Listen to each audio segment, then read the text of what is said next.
హల్లెలూయా యేసు ప్రభున్ ఎల్లరు స్తుతించుడి వల్లభుని చర్యలను తిలకించి స్తుతించుడి. Praise the Lord. దేవునికి వందనాలు. చేరవచ్చిన ప్రియులారా, మీ అందరికీ కూడా యేసుక్రీస్తు వారి ప్రశస్తమైన నామములో శుభాభివందనాలు తెలియజేస్తున్నాను. మీరందరూ క్షేమంగా మేలైన మార్గంలో ఆశీర్వాదకారణంగా ఉండాలని అనంత జ్ఞాని అయిన దేవుడు దైవ గ్రంథంలో అనేకమైన సంగతులు, దైనందిన జీవితానికి ఉపయుక్తమైన సంగతులు గ్రంథమందు పొందుపరిచారు. ఈ సమయంలో దైవ గ్రంథం మరి నుండి ఒక వచనాన్ని చదువుతాం. మరి సామెతలు ఉన్న 10వ అధ్యాయం మరి 12వ వచనం మనం చదువుకుంటాం. సామెతలు 10:12. పగ కలహమును రేపును, ప్రేమ దోషములన్నిటినీ కప్పును. పగ కలహమును రేపును, ప్రేమ దోషములన్నిటినీ కప్పును. దేవుని వాక్యం వింటున్న ప్రియులారా, ఈనాడు ప్రపంచంలో జరిగే అనేక నరహత్యలు, మర్డర్లు, మనిషి మీదకి మనిషి, జనం మీదకి జనం, ఇవన్నీ రావడానికి కారణాలు ఏంటంటే పగే. వాడు అప్పుడు నన్ను ఎలాగన్నాడు, వాడి సంగతి తేల్చాలి, వాడు దొరుకుతాడు ఏదో ఒక రోజు అని కోపాన్ని దాచిపెట్టుకోవటమే పగ. లేక నిన్నెవరైనా ఏదైనా అన్నటువంటి విషయాన్ని ఆంతర్యమంలో దాచిపెట్టుకుని సమయం కొరకు కనిపెట్టడమే పగ. ఈ విధంగా ఈనాడు ప్రపంచము పాడైపోవడం కారణం అదే. మత కలహాలకు కారణము పగే. అలాగే కులభేదాలు కారణం కూడా పగే. అలాగే మానవ జీవితంలో ఆయా సందర్భాల్లో కలిగేటువంటి పలు రకమైన పరిస్థితులు అన్నిటికీ కారణం పగే. ఈనాడు సమాజం ప్రశాంతంగా లేకపోవడం, సమాజంలో ఉన్న వ్యక్తులు ప్రశాంతతను కలిగి ఉండకపోవడం, వీటన్నిటికీ కారణం కూడా పగే.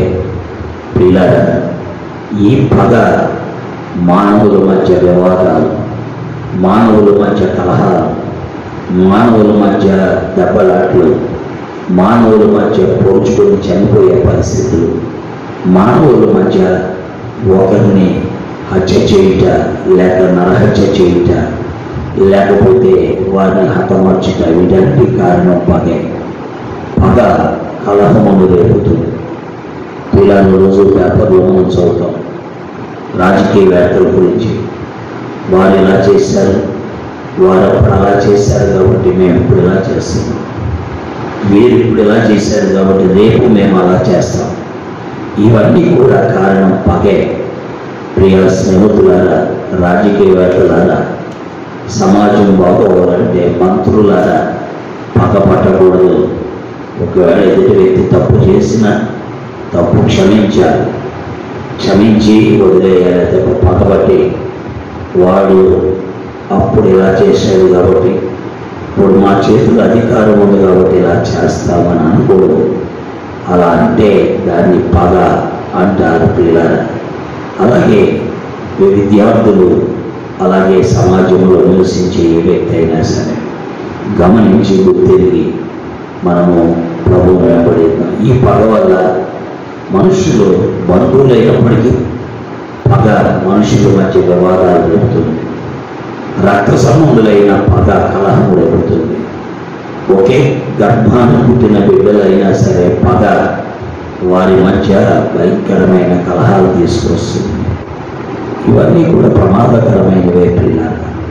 కాబట్టి సమాజం బాగుండాలి అంటే ప్రేమ కలిగి ఉండాలి. ప్రేమ దోషములన్నిటినీ కప్పుతుంది. కాబట్టి ఈ రోజున రాజకీయవేత్తలకు ప్రేమ ఉండాలి, అధికారులకు ప్రేమ ఉండాలి, తల్లిదండ్రులకు ప్రేమ ఉండాలి, అలాగే సమాజంలో జీవించే ప్రతి వ్యక్తికి ప్రేమ ఉండాలి. ప్రియ స్నేహితులారా, ఈ ప్రేమ మానవ జాతికి చూపించిన వాడే ప్రభు అయిన యేసుక్రీస్తు వారు. ఆయన ఈ లోకంలోకి మానవ నిర్మాణకుడైన దేవుడు మనుష్యుడిగా వచ్చి మానవులు దుర్మార్గ పనులు చేస్తున్న, పాపములో చిక్కుకుంటున్న, పాప సంబంధమైన కార్యాలు చేస్తున్న ఆ ప్రేమమయుడైనటువంటి దేవుడు, ప్రేమ స్వరూపైనటువంటి దేవుడు, ప్రేమ అయి ఉన్నటువంటి దేవుడు మనలను ప్రేమించాడు. మన పాపముల కొరకై ప్రాయశ్చిత్తమైన శిలువకి ఎక్కాడు. శిలువలో మన అతిక్రమ క్రియల కొరకు గాయపరచబడ్డాడు. మన దోషముల కొరకు నలుగగొట్టబడ్డాడు. మనకు రావాల్సిన శిక్ష ఆయన భరించాడు. అది దేవుని ప్రేమ. ప్రభు అయిన యేసుక్రీస్తు వారు మానవుని ఎడల చూపించిన ప్రేమ. ఈనాడు అలాంటి ప్రేమ ఒకరి ఎడల ఒకరు కలిగి ఉండాలని దేవుడు కోరుకుంటున్నాడు. కానీ ఈనాడు లేదు. క్రైస్తవ సమాజాల్లో కూడా ఇది పొరవవుతుంది. నో, మనం మార్చుకోవాలి, క్రీస్తుకు లోబడాలి, ప్రభువుని వెంబడించాలి. మత కలహములు లేపుతుంది, ప్రేమ దోషములన్నిటినీ కప్పేస్తుంది. అందుకని ఈ రోజున ఎంత ఘోర పాపాకుడైనా, త్రాగుబోతైనా, తిరుగుబోతైనా, చోదగాడైనా, వ్యభిచారి అయినా ఆ యేసుక్రీస్తు ప్రభు దగ్గరికి వస్తే క్షమిస్తాడు. అందుకే బైబిల్ గ్రంథంలో వ్యభిచారమందు పట్టబడిన స్త్రీని కొంతమంది పట్టుకుంటే రాళ్లతో కొట్టి చంపాలని ధర్మశాస్త్రం చెప్తుందని క్రీస్తు వారికి చెప్తే క్రీస్తు అన్నారు, మీలో పాపము లేని వాడు మొదట రాయేయమన్నాడు. అప్పుడు వారందరూ ఒకరి తర్వాత ఒకరు, చిన్నవాడు మొదలుకొని పెద్దవాడు వరకు ఎవడు రాయకుండా వెళ్ళిపోయారు. కారణం, ప్రతి వాడిలో పాపం ఉంది. అందువల్లే వారు ఏం చేశారంటే, మనము రాయ ఈమె మీద వేయటానికి అనర్హులం, అయోగ్యులమని వెళ్ళిపోయారు. క్రీస్తు ప్రభు అక్కడ ఉన్నారమ్మా, ఎవరు నీకు శిక్ష విధించలేదని అడిగారు. అవును ప్రభువా, ఎవరు శిక్ష విధించలేదని ఆ స్త్రీ చెప్పింది. అప్పుడు ప్రభు వారు అన్నారు, నేను నీకు శిక్ష విధించడానికి సమర్థులను. ఎందుకనగా నేను పాపము లేని వాడిని, పాపము చేయని వాడిని, పాపము ఎరుగని వాడిని.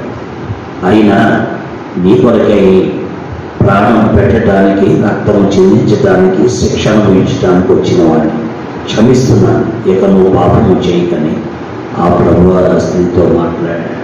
కాబట్టి పిల్లల ప్రేమ దోషములన్నింటినీ కప్పుతుంది, పగ కలహములు రేపుతుంది. గ్రహించి ప్రభు అయిన యేసుక్రీస్తు వారి వాక్యాలను నమ్మి గ్రంథమందు రాయబడిన ప్రతి వాక్కు మానవ జీవితానికి విలువైనదని ఎరిగి ఈనాడు ఇంకా బైబిల్ చదవని వారు బైబిల్ తీసుకొని పరిశుద్ధ గ్రంథం చదివి దేవుని తట్టు తిరగండి. ఇది మత బోధ కాదు, మత మార్పిడి కాదు, దేవునితో సమానం. దేవుడి మాటలు దీవించుగాక. ఆమేన్. ప్రేమ కలిగిన తండ్రి, పరిశుద్ధుడు అయిన నమ్మకమైన మా దేవా, నీకు స్తోత్రాలు. ప్రజలకు గ్రహింపు దయచేయండి, వివేచన దయచేయండి.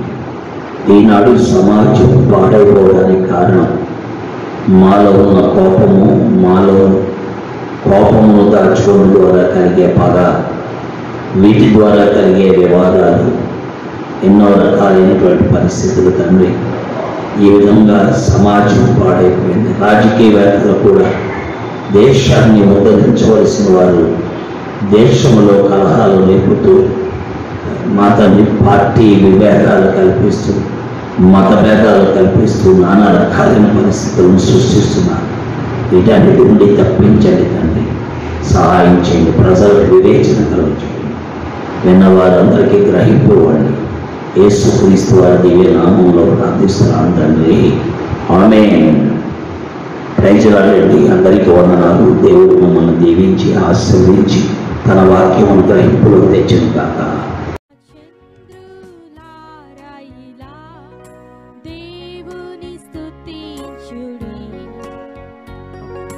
హృదయమును వెలిగించిన యేసుని స్తుతించుడి.